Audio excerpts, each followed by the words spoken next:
Yeah, I got this Lambda LPD-425A-FM power supply off of eBay. It's a dual channel supply. Each one is isolated from the other, 0 to 250 volts. And you can take each one and cascade them in series to get 0 to 500 volts.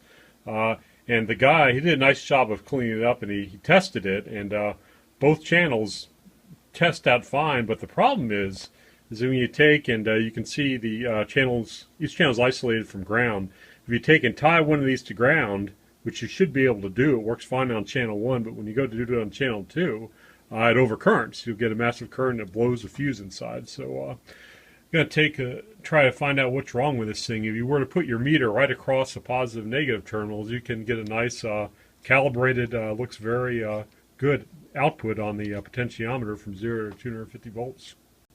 One indication there may be a problem is you turn up the potential on this thing. If you look at the meter, the voltmeter right there, as I slowly turn this up, see that little divot right there as it popped down and went back up again? That gives an indication that something's not exactly right. If you go over here and look at the channel A, which I know is a good channel, you get a nice linear increase with the potentiometer. If you look at the schematic of this thing, on the left side is that each channel has two secondaries. You have a secondary up here, a low current one that powers the smaller signal circuitry, and then the high current one, high voltage I should say also, and your bridge rectifier and your filter capacitor right here. This powers the main regulator circuitry. We go through two stages of transistors right here and work our way to the front panel outputs or the rear panel outputs shown right here. Anyway, this has 350 volts DC on it, so we need to take and knock that down through these transistors down to 0 to 250 volts. Now I went through using a multimeter and measured the potential across the bases of these transistors. This change seems fine. You can see the main regulator transistors, there's one here and there's one here, and this voltage divider arrangement tied to the base right here. What that does is allow these transistors to share the voltage across them, so you shouldn't get more than 125 volts across each one due to the half the drop being right here, forcing this transistor to servo to have the voltage of that one. So I went ahead and measured that and found out that this transistor wasn't dropping anything. It was shorted, and this one was dissipating the full 350 volts when there's no current being drawn for this thing. Anyway, I took and measured the potential across the bases, and it turns out that this one was about 9.8 volts across the base, and this one was shorted across the base. So what's happening is this is shorted right here. This transistor, this base junction is being reverse biased because we're going to have a lower voltage here at the base than the emitter right here. So this one could be the culprit, but it's probably this one right here. I'm going to go ahead and replace both of them since this has been reverse biased and is breaking down right here. Might as well go ahead and replace them, and probably maybe replace all of them since we're going to do an order from DigiKey, and we're paying for shipping costs, and transistors don't cost too much. Might as well just get all the old parts out there and try to get some better parts in there that have a higher breakdown voltage. Now I went ahead and desoldered the base, which is yellow, and the emitter lead, which are black, off this transistor. The case is the collector, and that's insulated from the chassis through these standoffs. I'm going to go ahead, I got the multimeter in the diode test mode, so we're going to go ahead and take a look at the forward junction on that base to emitter right there. And it measures 0.45 volts. Let's go ahead and take a look at the put in reverse, and it should be a high impedance, and we get 2.17 volts. Now the nice thing about having this supply is that you have another transistor to measure it against. But we're going to go ahead and let's try looking at the drop between the collector and the emitter. And that's not good at all. It's a short circuit, so this transistor is probably bad. Now I've got the transistor on channel A, or channel 1, and I know that this is working. So let's go ahead and look at the forward base to emitter drop. And you can see that it's same as the other one at 0.49 volts. But now let's look at the reverse. and you can see it's a high impedance in the reverse. Now let's take a look at the collector to emitter drop. It's a high impedance also, so that other transistor definitely has a problem, so it's time to go ahead and replace that. You can see I already removed that transistor that's cascaded with the main one, cascaded in that super beta configuration. It actually measures fine, so it doesn't need to be replaced. I am going to go ahead and replace it, again, because these are old transistors. Who knows what was going on with this thing, and I do know that the junction was reverse bias in there, and either breaking down or at least carrying a lot of current reverse bias. I also noticed on one of these fuses right here, this fuse right here, when I got the thing, this is supposed to be a 1/4 amp fast blow fuse. Someone had replaced it with a 1/2 amp slow blow fuse. So this thing may have already had problems or was burning fuses, and they replaced it with a higher rating fuse, which maybe that's what caused the problem to begin with. We'll see. I'm not going to mess with any of the capacitors. There's a few electrolytics in here, some high voltage ones. They're all rated ADC, sprayed ADC capacitors, long life capacitors. Not going to go ahead and get those. I looked at the parts for them, and everything can be ordered. On Mauser seems to have most of them in stock. Not the exact ones, but equivalent ratings are higher. But I'm not going to get these until I have this thing working and it's safe to put my scope on and actually look at the ripple. I don't want to go messing around with this thing with my scope because it can handle a maximum of 400 volt peak. And I already know that the maximum voltage we're going to get on this thing is 350 volts DC. So the peak is going to be could be higher than that. So we'll get the thing working, then I'll take a look at the ripple on this thing and see if the capacitors need to be replaced. All right, the driver transistor in this thing is an RCA FBN-L115. Google didn't turn up with too much except for an LTE equivalent part. Looking at the data sheet on this thing, it specifies 80 volt collector emitter breakdown voltage or maximum voltage. The problem in this circuit is that it could go up to, seeing that it's operating up to 300 volts across the thing if that main transistor failed. It should actually only be handling about half of that, but even that is around 170 volts, and this thing's only good for 80. So NTE claims this is an equivalent part. Well, it's not. If we were to go to put in this circuit, it would probably fail instantly. So we need to find a new part for this. And then the main transistor is an FBN-38982. I found nothing on this except for some part pirates claiming they have old stock, but you can't find a data sheet on the thing. But again, we know we have to have probably at least 180 volt breakdown or so, or even higher. And again, when the one part failed, the other one had to handle the full voltage. So we're going to try to find a high voltage part as possible to use in this. It handles the same current. So I've done that on DigiKey. I've got a replacement for the main transistor right here, and then for the driver transistor. And the way I found those, let's go ahead and look at the driver.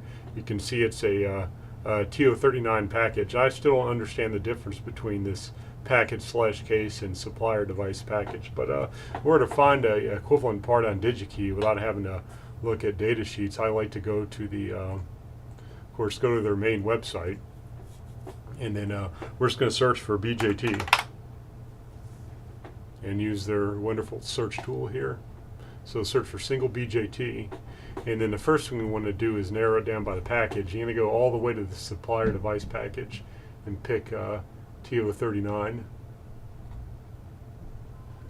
And there's a few of them. We'll just go ahead and pick both of them right here. And we want something that's in stock, and then apply to narrow some of this down.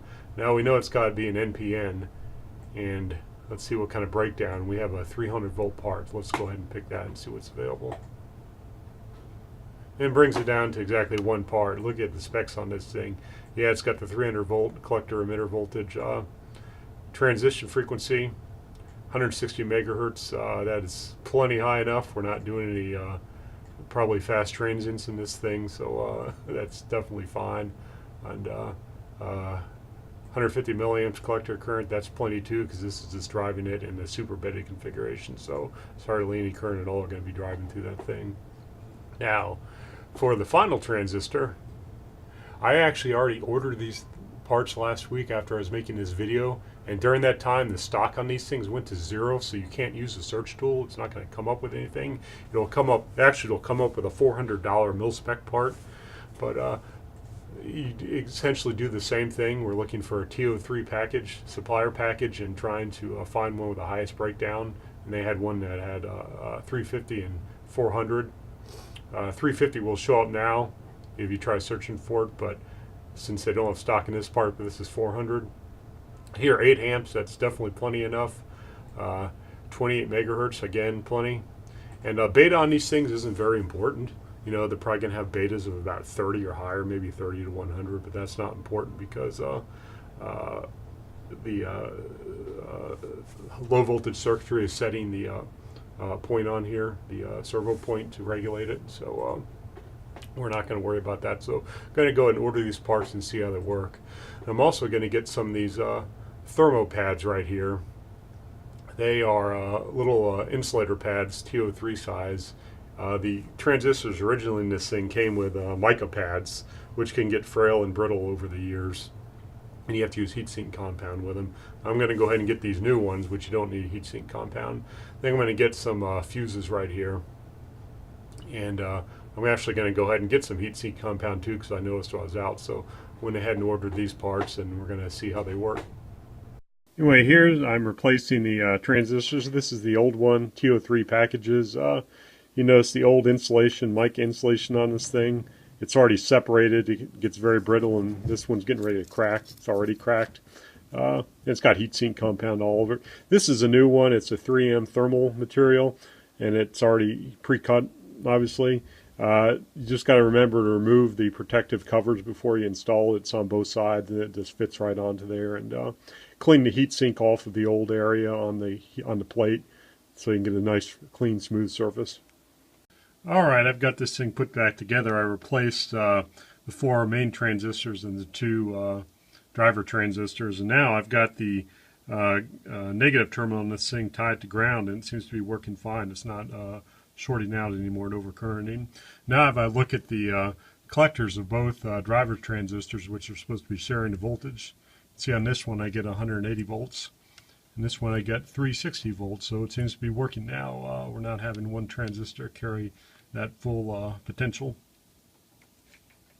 Now the little dip in the meter, when I turn this thing up, that did not go away. You see it right there. What that is, it's actually the potentiometer. There may be a short in some of the windings somewhere. I'm not going to go ahead and try to replace that, since it's probably going to be a little bit more difficult to get these precision potentiometers, but I can still get the full voltage range out of this thing. I've slowly moved it over the meter, and it seems to be working fine, so this looks like a successful repair. Now in the curve tracer, I've got the original driver transistor, the FBN L115, and then I've got the replacement driver transistor with a 300 volt breakdown. So let's compare the two and see how they perform. So right now I'm on the original transistor on the curve tracer, and it's set to 50 volts per division on the horizontal axis and 1 milliamp per division on the vertical axis. And I'm going to sweep out the family of IV curves. So now I'm at 50 volts. You can see I've already got quite a bit of output resistance on this thing, since it's got a slope that's increasing as I increase the collector voltage. So I'm at 100 volts now. Now I'm at 150, 200, and then 250. And you can see between 200 and 250 I'm getting the collector to emitter breakdown. So this is probably a 200 to 250 volt part. Now I switch over to the new part. Curves look much nicer. No very high output resistance or impedance, and see now I'm all the way at 100, 200, 250, then 300, 350, 400. So these are supposed to break down between 350 and 400 volts, and that's what the part is spec'd for. I think it was spec'd for 350. You go back and look at the data sheet. Now when I ordered the parts, just for the hell of it, I went ahead and ordered the supposed NTE replacement part, which is a 2N3019, and this is the one that had the 80 volt breakdown. So now we increase the collector voltage on this. You can see that we're at 50 volts, 60, 70, and 80. There we are. It's starting to break down. By the time we get to 100, it's breaking down pretty good. Now compare this to the original part. The original part hasn't broken down yet, but you can see that the current for each step is much lower than the original part, so it's got a much lower beta than this new part. But again, if the new part can't handle the breakdown, then it's absolutely no good for this power supply. So that kind of shows the danger of just relying on a substitute. You need to actually look at the data and see how it's going to perform in your circuit.